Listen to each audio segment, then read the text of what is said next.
Les amis, bonjour. Je suis bien heureux de pouvoir garder un petit lien avec vous à travers cette vidéo, à travers Internet. Certains m'ont contacté pour me demander de leur donner quelques ressources, quelques conseils pour pouvoir vivre ce temps de confinement en chrétien.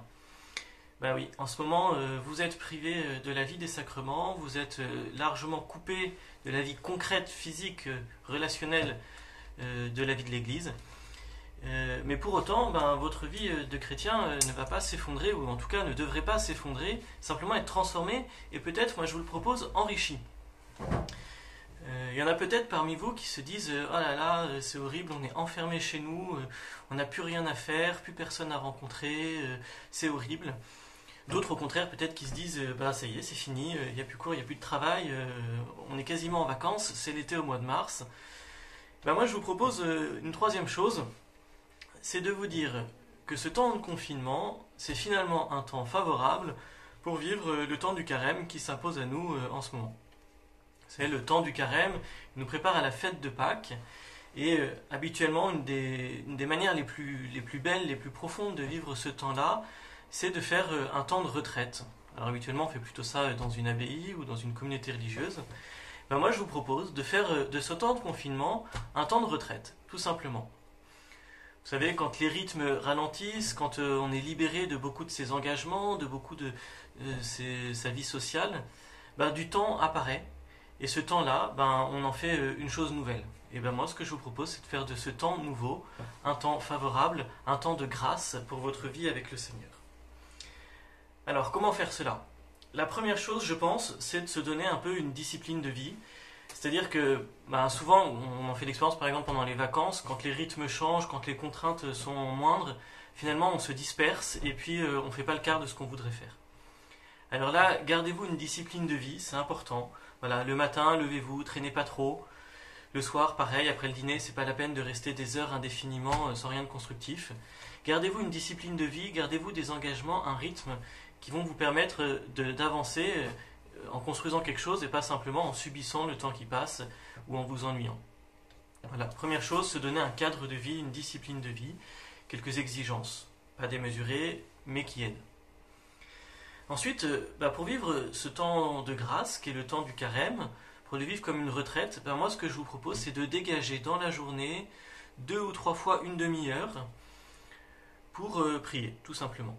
Vous savez, Jésus nous dit, quand vous priez, retirez-vous dans votre chambre, fermez la porte et là, priez dans le secret. Là, de manière extrêmement concrète, c'est ce que vous êtes invité à vivre. Voilà, vous ne pouvez pas aller dans une église ou alors seul et puis pas trop loin de chez vous. Vous ne pouvez pas aller participer à un office, à une messe, à un temps de prière, à un temps de louange. Vous ne pouvez pas rencontrer d'autres chrétiens. Allez dans votre chambre, vous y rencontrerez le Seigneur. Voilà. Et puis ensuite, c'est 2-3 fois une demi-heure dans la journée pour les remplir d'une relation avec le Seigneur. Ce que vous pouvez faire, c'est de prendre par exemple les textes de la liturgie de chaque jour que l'Église nous offre. Pour les prendre, vous allez voir soit dans une revue comme Magnificat, si vous êtes abonné, sinon vous allez voir sur Internet, des sites comme aelf.org vous donnent ces textes-là, et puis vous les lisez. Vous les lisez tranquillement, paisiblement, vous essayez de les comprendre. Si c'est un peu compliqué, éventuellement lisez-les dans une Bible avec des commentaires et allez voir les commentaires, les introductions de chaque livre biblique, etc. Ça peut vous aider. Essayez de les comprendre et même si vous ne comprenez pas tout, c'est pas grave parce que si vous ne comprenez pas tout, certainement vous comprenez quand même quelque chose. Lisez-les, essayez de voir ce qui vous parle, essayez de voir ce qui a du sens pour vous. Mettez-vous à la place des personnages. Tiens, si j'étais tel personnage, moi, comment j'aurais réagi? Qu'est-ce que j'aurais dit? Si j'étais à la place de Jésus, qu'est-ce que j'aurais fait? Pourquoi Jésus fait comme cela? Essayez de vous mettre dans sa psychologie, dans son cœur. Essayez de comprendre comment chacun interagit, comment il se situe, pourquoi il interagit et il se situe comme ça. Et vous, là-dedans, où vous situez-vous? Voilà, faites cela en particulier avec l'Évangile, mais en fait, avec tous les textes bibliques, mettez-vous à la place des personnages, imbibez-vous de ce texte-là, imprégnez-vous, et faites-vous un des acteurs, finalement, des histoires qui nous sont racontées, des discours qui nous sont faits. Et puis une fois que vous avez fait cela, essayez de voir quel est le mot, la phrase, l'expression, le paragraphe qui vous touche plus que le reste.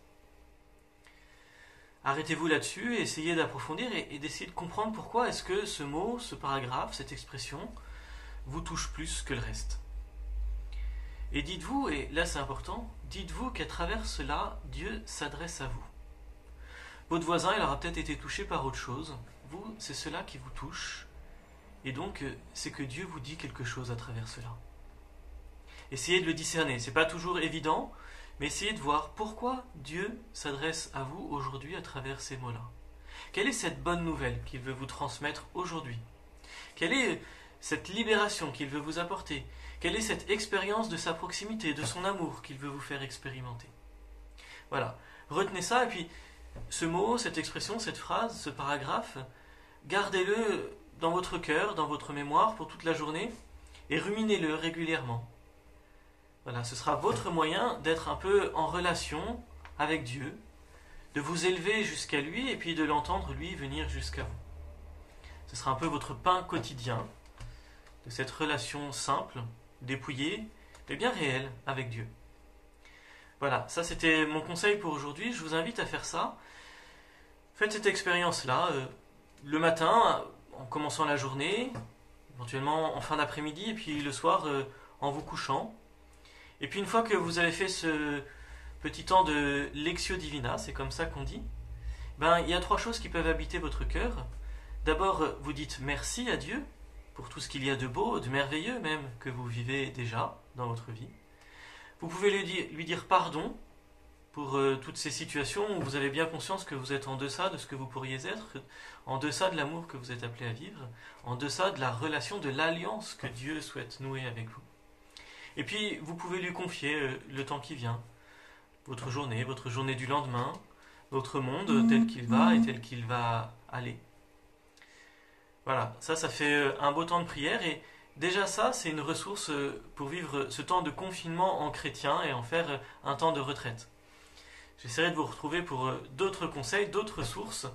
D'ici là, si vous avez des questions, des réactions, des choses à me partager, vous savez que je suis toujours disponible par téléphone, par internet. Vous avez mes coordonnées, où vous les demandez, et vous n'hésitez pas à me contacter.